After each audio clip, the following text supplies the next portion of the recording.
And TGIF, everybody. Welcome into the First Call podcast. Jeremy Plonk here alongside Scott Shapiro. First Bet and Express Bet representing here, and we're going to handicap some stakes races for Saturday as we do each and every week here on the podcast. But before we get to Saturday, we've got a little $211,000 carryover for Friday at Keeneland. So we're going to call it an extended weekend. Hell, it's been an extended weekend since last Sunday at Keeneland, Scott. It has. We got the Bluegrass on Tuesday. We got the Ashland on Monday, and we've been rolling ever since. I know probably crept a little bit into your sleep time and family time with all the work you do with Yes. Keeneland in addition to us. But yeah, the pick six is not only a good and sequence because of the carryover and the quality of racing, but there's a great one in there. Not necessarily a race where I think there's a lot of opportunity, but maybe Carl Spackler is a horse that you can single and look elsewhere. I know maybe you gave a couple others consideration. I thought Integration had a shot from off the pace because I think it's going to be a heated pace in there. I wouldn't go any deeper than those two in today's Maker's Mark Mile. But that's Keeneland for Friday. We'll talk about Keeneland for Saturday and other stakes races around the country.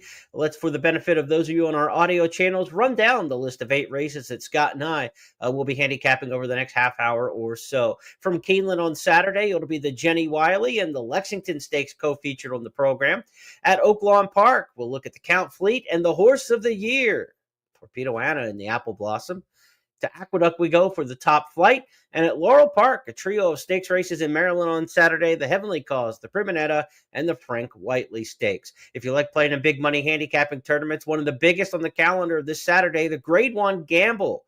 It's at Keeneland. It's on track, but you can also play it online at expressbet.com. So if you're not making your way to Lexington and you want to play in the big tournament this Saturday, expressbet.com, you're home online for the Grade 1 Gamble. Be sure to check that out. Okay, Scott, let's get right to it. Let's get handicapping Saturday's card at Keeneland. We're going to start in race number 9. The Jenny Wiley will be the 10th. But first up is the Lexington in race number 9. 20 points to the Kentucky, to 20 points for the Kentucky Derby to the winner of this race. That probably won't be enough to get in the field regardless of who wins this particular spot. So let's just look at this race as what it is. A good middle distance, 3-year-old race. And most of these horses are up-and-coming types in here. Mile and a 16th, the trip. They'll end at the 16th pole finish line. How do you see the Lexington shaking out?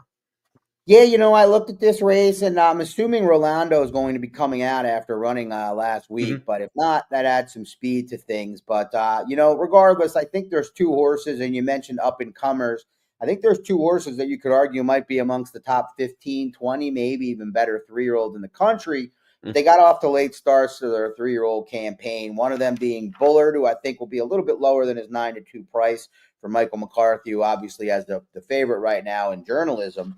But I think Prater is going to be a tough customer in here. Does have to prove himself at the 2-turn distance still. His win last out was, again, at 1 turn. But this is a horse that has the recency edge over Bullard. Bullard hasn't raced since early January. And it looks to me like Prater might be another shot for Chad Brown in the Preakness Stakes. I haven't heard him say that, just to guess if he runs well in here. Yeah, and Chad's had some success going to the Preakness in recent years with horses that weren't in the Kentucky Derby. Could Prater be his next? He looked good last time. They move by 3/4 in 1:10 3. It's all Prater. Prater off the turn now, asked to quicken, and he's quickening in kind, opening a 5-length lead on the others who just cannot stay with him. It's Prater. He's by Into Mischief out of a locally based Curlin's Approval, and he's a long-gone winner to start the late pick 5, or rather the coast-to-coast pick 5 and the late double. Prater and a jog. Kinetic Control second. So will Prater be able to stretch out around 2 turns from that 1-turn mile? We'll find out. Same question with Bullard. I think there's a decent amount of speed in this race, and it has been the case in the Lexington over the years. So if you want to get a little funky and look at history in this race, I kind of call this the meltdown derby. This is all the horses who can't run that far for the Kentucky Derby a lot of years showing up in this spot. And we've had a lot of pace meltdowns in this race over the years. Unless there's a really good Brad Cox horse, a First Mission, a horse like that, who goes on and turns out to be a good one on the front end. This race is set up for some closers over the years at some nice prices. I'm going to give Hypnus a look in here for that reason. This is a horse who is going to get a new jockey. We don't know if Luis Saez will be back from his injury from earlier in the week. Saez named to ride. Brian Hernandez, his normal rider for Kenny McPeak, of course, has a date with Torpedo-Anna in Arkansas. But Hypnus is a horse with some talent from off the pace, and if this race melts down, he's the one I'm going to put in there. So give me Hypnus in there with full respect, though, for Prater as the horse to beat in the Lexington Stakes. Let's move to the Jenny Wiley, race number 10 on Saturday. You want to play a daily double, perhaps? Races 9 and 10, back-to-back. Low takeout, 15% doubles at Keeneland, so not a bad wager in that respect. To the 10th we go, the Jenny Wiley, and there's a lot of foreign influence in this race, Scott, with Excellent Truth, Choisha, Jabara, all coming in from overseas and making their U.S. debuts. Some still with the European connections, like Simon Crisford and Roger Varian. Excellent Truth moves to the Chad Brown barn. All Chad's done is win the Jenny Wiley the last 3 years and 5 of the last 6. So are we just taking Excellent Truth and trusting Chad Brown in whatever he puts in the Jenny Wiley? It's hard not to take that angle, especially when you look at the fact that they spent almost 1.7 million. That is Resolute Racing and one John Stewart just in December to acquire this one and bring her over here. The last out victory or the last out runner-up effort in the pre-Rothschild. I watched my first ever pre-Rothschild coming in to prepare for this race and ran well. I mean, ran second with along an inside trip to, I don't want to try to pronounce the winner of the race, but the winner. Marquise de Savine, I believe. Okay, Marquise was the rate. Okay, maybe it's just an abbreviation that they've used everywhere. But 8 for 18, that was the third win in a 4-race win streak. So a legitimate animal, obviously losing to a grade 1 in animal in French. I only watched the race in French, so I didn't even get to hear their names. But Excellent Truth is obviously the one to beat. I thought maybe you get the jump on her. I don't think it is a grade 1, but maybe a lot to ask off the bench, although Chad Brown runners usually are ready to fire when they're first off the bench. But Kehoe Beach, class test, but she could be loose and lonely on the lead, and when she has been, she's been very tough to catch. I saw it the exact same way. I thought she's loose on the front end here, and you remove all the variables. Frankie Dettori fooled everybody last year on the front end with Buta Cache in this race and paid a $50 mutual in the front end. You're not going to get $50 on Kehoe Beach, but should be a square price in here for Wesley Ward. Let's go back and watch her when we last saw her in the Mrs. Revere in November at Churchill. Kehoe Beach has had everything her own way, and she's still in front by 2 with a furlong to go. Pounce and poolside with Slim. Manushka clear sailing now, but Kehoe Beach got the jump when clear by 2, and it will be Kehoe Beach, wire to wire. Kehoe Beach, the winner in the end. Mrs. Revere to Kehoe Beach. That's our pick. Scott and I both together in the Jenny Wiley. To Oaklawn Park we go on Saturday for a pair of stakes, the Count Fleet and the Apple Blossom. Of course, the Count Fleet, named for 1943 Triple Crown winner. The Count Fleet Stakes a sprint at 6 furlongs here at Oaklawn Park. And look, grade 3 company in here, and this is a good field. You've got horses like Anarchist, who's a grade 2 winner overall. You've got Booth, who's coming off one of the more impressive sprint races we've seen so far this year in the Whitmore last time. And before that, ran fast in the Commodore Stakes. He's really coming on. Steve Asmussen's had such a good run in this race. He won it in 22 with Jackie's Warrior. He won it in 23 and 24 with Skelly. Skelly's coming back and running today at Oaklawn. Asmussen has so many good sprinters, he didn't even need to bring the 2-time defending champ of this race back in order to have the favorite. He's got Booth. How good is Booth right now, Scott? Better than Skelly, in my opinion. I think Skelly was more of a beat up on some bad horses, and well, we don't know it yet, but my guess is beat up on some bad horses. Then when he moved up in class, he was fine. He was a very fast horse. I think Booth is really moving forward at a nice pace, and I'm not pretty obvious statement. I mean, the last 2 races have been the pure Steve Asmussen building a horse up and getting him to be at his best at this point. You mentioned the record with him in his in this race in sprints in general. This horse has been great at Oaklawn, and you look around, and the only speed that I see that can really keep up with them at this point in their career might be a stablemate Rivet, who I don't even think can. There's no way Keith Asmussen's dueling with his son Eric, and I don't think he's as fast enough anyway. I think he just goes to the front once again and never looks back, Jeremy.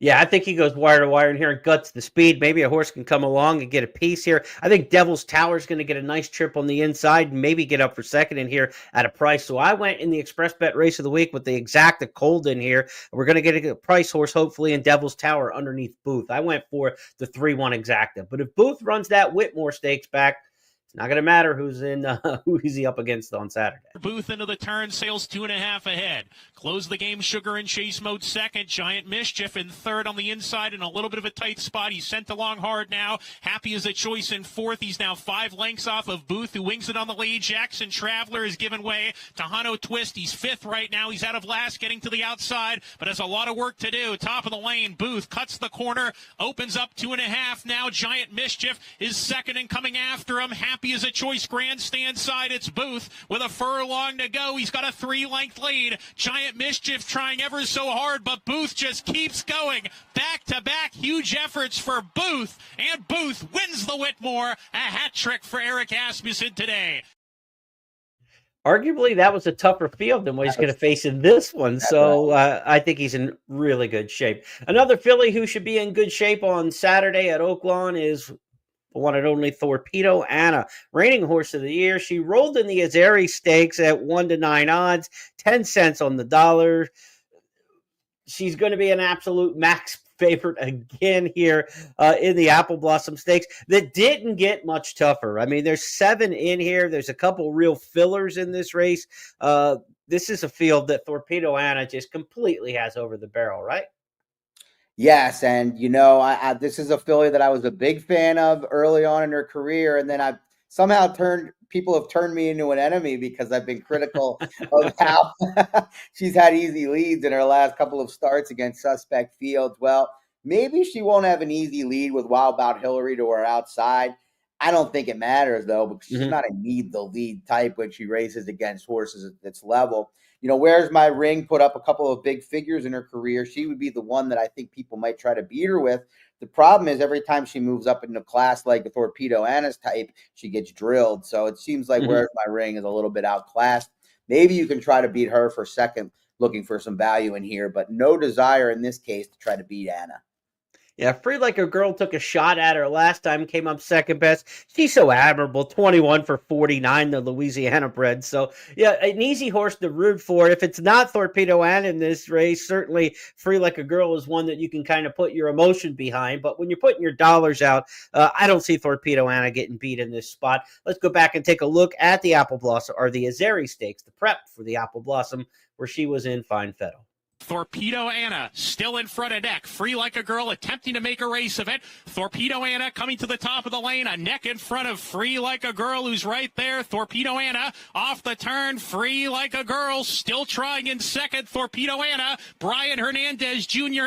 asks her to go, and just look at her go. She hits the furlong pole, accelerates, opens up 3. Torpedo Anna just gliding over the Oaklawn soil today, and she is back, and she is back in business. Torpedo Anna wrapped up to win the Azeri, kicking off her 4-year-old season.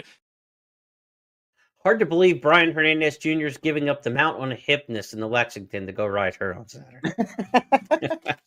That's my sarcastic point for the day. Let's shift gears from Oaklawn, where it looks like two very mount. Yeah. Sorry. It looks very chalky at Oaklawn, to say the least. So let's head our attention now up to the Northeast. We're going to go to Aqueduct next for Saturday's feature race in New York. It's the Top Flight Stakes.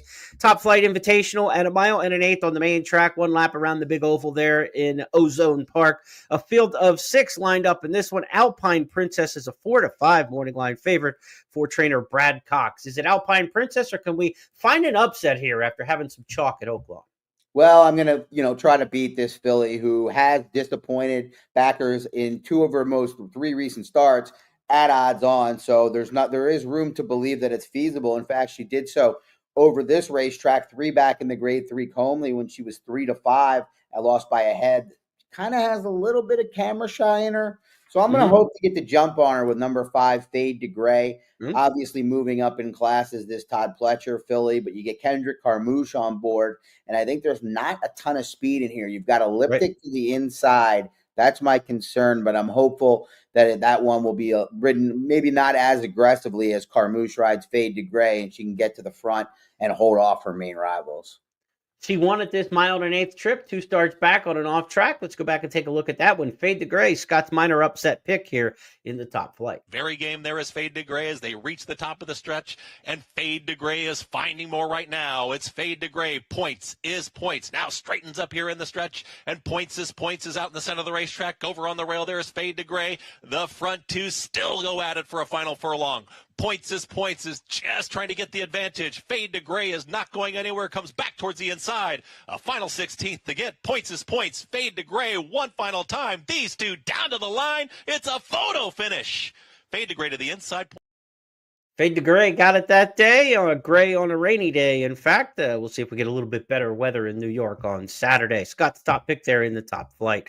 To Maryland we go for Laurel Park Stakes Trio on Saturday. It's the Heavenly Cause in race number 6, going a mile here for $100,000. Stakes races will be the 6th, 7th, and 8th on the card. So a natural all stakes pick 3, if you will, at Laurel Saturday. 1/3 mile races at Laurel Park finish at that second finish line. So it's a really extended long run through the wire. You got to do your work in the stretch there at Laurel Park to win these kind of races. Who's going to get home first, Scott? Well, it doesn't really give me total confidence knowing that you've been to Laurel Park far more frequently than me in your life. But I really like the way this filly Take the Money Honey ran last time. She's had 2 starts coming in against lesser competition, the Maryland bred for Michael Moore. Easy wins. And then last time she stalked just off the pace, put away a 7-5 favorite in that race, stretching out for the first time, moving up into open company, and almost held off Catherine Wheel, who is cross-entered in this race and also in the top flight. But Take the Money Honey to me is a filly with a lot of talent. She meets some tougher customers in here, but I think she's got a lot of ability, and I want to hope that she can get to the front and never look back. Let's take a look at that race last time out where Catherine Wheel and Take the Money Honey, who could potentially rematch in here, were going at it at the Big A. Catherine Wheel is ranging up to the outside for Cancel. It's these 4 right now at the top of the stretch. Take the Money Honey is in front. It's Take the Money Honey who now straightens up and sprints for home. In full pursuit is Grammy Girl. Catherine Wheel is on the grandstand side, starts to make up some late ground. Take the Money Honey, but with every single stride, here comes Catherine Wheel to the outside. Take the Money Honey is looking for the line. Catherine Wheel is lunging late. These two down to the line. It's a photo finish. Catherine Wheel to the outside. Take the Money Honey in a tight photo. Then came Grammy Girl. I like Royal Spa in this particular spot. Second time in for Rudy Persay. This horse came in for the Barbara Fritchie on President's Day weekend and ran a good second over 7/8 of a mile to a good win in Irish Maxim that day. So she returned to win. Royal Spa gets the second trip over the track, and again, extended run. The Barbara Fritchie at 7/8 of a mile ends at the traditional finish line. These mile races go to the second pole finish line, almost to the clubhouse turn, and that extra stretch run I think could be helpful in here for Royal Spa, who could really fit in these races. Ran a good 1-turn mile in the Chaluki at Churchill Downs, kind of a similar kind of deal here with even more stretch to work with. So give me the 8 Royal Spa here in the Heavenly Cause. That's the 6th on the card at Laurel Park. To the 7th we go, the Primonetta Stakes, 6 furlongs here for filly and mare sprinters in this particular spot. Primonetta worth $100,000. Field of 7 in here. We've got the defending champ Disco Ebo. Won this race a year ago and comes back looking for a second trophy. Between them, the half mile went 46 and 1 into the stretch. A furlong left to go. Disco Ebo outside. Here comes Center Court Champ. Center Court Champ has kick on the outside. Disco Ebo holding firm at the rail though. Disco Ebo just in front. Disco Ebo, Center Court Champ on the outside. Disco Ebo and Sheldon Russell in the Primonetta. Over Center Court Champ to win by some 2 lengths and anonymously and Beneath the Stars. Now, if this horse is going to win, Disco Ebo goes wire to wire. There's really not a whole lot of in between with that runner. Hasn't had a lot of victory since last year's race, so probably susceptible here in the title defense. Who beats her? Well, I think there's a lot of speed, and that was a 4-horse field she beat last time and did so in front-running fashion, like you mentioned, JP. I think she's going to have to deal with a lot of other speed. There's some real speed, and then there's some tactical speed, and not a lot of horses that really want to sit and relax. For that reason, I'm taking a swing. I don't know if this mare wants to sit and relax either, but she's won 7 of 14 in her career. She's for a barn and Justin Nixon, who took over training duties for Safi Joseph. Nixon, obviously not the known commodity that Safi is, but 22% win rate, 44% in the money over a 63 start sample size. dating back to last year. So a small barn. So you know that they're making well-calculated decisions based on, there's few runners with where they go. And I just have a feeling that maybe this mare is going to get overlooked because of her lack of success or really experience much on the main track. And she definitely has the will to win. Hopefully she can get that trip that I'm hopeful for. That's definitely a bit of a guess. To the outside, the 7 Tipple, 3-1 in the morning line. Probably goes favored in here for Linda Rice because she just seems to take money when she ships horses to Maryland. For good reason, she's got the reputation in New York, but the Maryland horses tend to underperform when she brings one down. So I would be against Tipple in this spot. First Lady Rosalind could be one that, takes some action in here as well. Brittany Russell trains this one. First start in a stakes for that one, but has won 2 allowance races dating back to November at Penn National. But again, not one you have to jump on. It's more a connections bet, I think, for people in this particular spot. Yeah, no doubt. And just to piggyback on Tipple, that was the filly that made sense to me at first. Obviously, on paper, looks good. You mentioned Linda Rice. Rode a good rail last time at Aqueducts. Had a little time off. As you mentioned, Linda not as good in numbers here in Maryland. So I thought very vulnerable as well at 3-1. All right, let's go to the Frank Whiteley Stakes, named for the trainer of the Great Ruffian. The Frank Whiteley, 7 furlongs here. Scott has been chomping at the bit all morning to get to the Frank Whiteley, so I'm glad we got here to the final on the card for our handicapping. Field of 6 in here. Worcester is the 7-5 morning line favorite. This is a former West Coaster with Bob Baffert. SF Racing and Company owns this one. A lot of the horses who haven't been able to cut it on the West Coast end up with Brittany Russell here in Maryland. Worcester, another in that transfer portal mode of today's college athletics. Yeah, and oftentimes I try to beat those transfer portal. I don't know what kind of nil money these horses are getting, but usually I try to beat, and I looked around because there's not a ton of speed in here, but when you look at it, it's a 7-furlong race, and there's so little speed that I just think Worcester is going to be dragged into the race. Used to have more speed, hasn't shown it since swapping barns and coming back off the long layoff, but has won 2 of 4 since moving into the barn, as fits well on this circuit, obviously, with 2 of 3 wins in a second. And it's not a creative opinion. I'm not overly excited about it where I'm going to rush to the window to single in sequences, but it just looks like he's the one to beat in this field. Coming off a second in the stymie last time out. Let's take a look at Worcester on the road. To go, Manny Franco looking all over, and Bank Frenzy now kicks away. It's Bank Frenzy trying to run away and win it right now. Coastal Mission is chasing from second. Worcester from out of the pack is running on late. Also from far out of it, Curbstone. Bank Frenzy, though, has a furlong left to go, has a 3.5 length cushion. Worcester is now chasing, but running out of time inside the final 16th, confidently handled, and Bank Frenzy dominates here in the stymie. Worcester second, Coastal Mission, and Curbstone in 1:40.1. Same connections as Worcester. Also have New King entered in this spot. Might be a backup plan. This is another Baffert transfer. Last seen running up the track in the Santa Anita Handicap. But no rider name there. Usually with no rider name, it's kind of a tip that they don't plan on running unless maybe Worcester were to come out. So maybe this horse was to help fill the field, only 6 entered.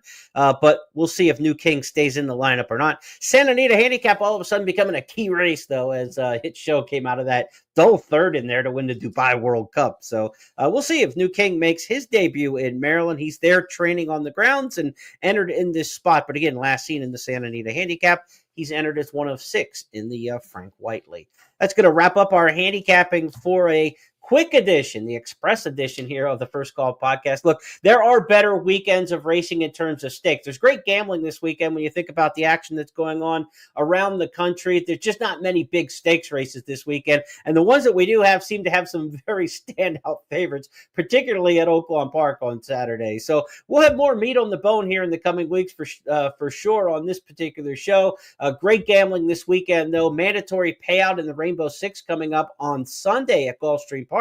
They're up to about $500,000 in the carryover going into Friday. We need 2 more carries on Friday and Saturday to get to just a blockbuster on Sunday. Scott, I know you'll have that Sunday analysis set for the blog section at expressbet.com and at news.first.com for when it's ready to roll on Sunday morning. So a lot of work still to do this weekend for our handicap. Without question, dove into the sequence before we started. It's pretty challenging. Some decent races towards the backs a couple of allowance, couple turf race, a couple maiden races. But yeah, you mentioned it. The stakes races isn't where the meat on the bones necessarily in the gambling. But I thought the early sequence on Saturday at Keeneland was outstanding. Lots of wide open races there. And Friday's card at Keeneland, maybe you won't see it in time, but an equally as fun card, especially with the pick six carryover.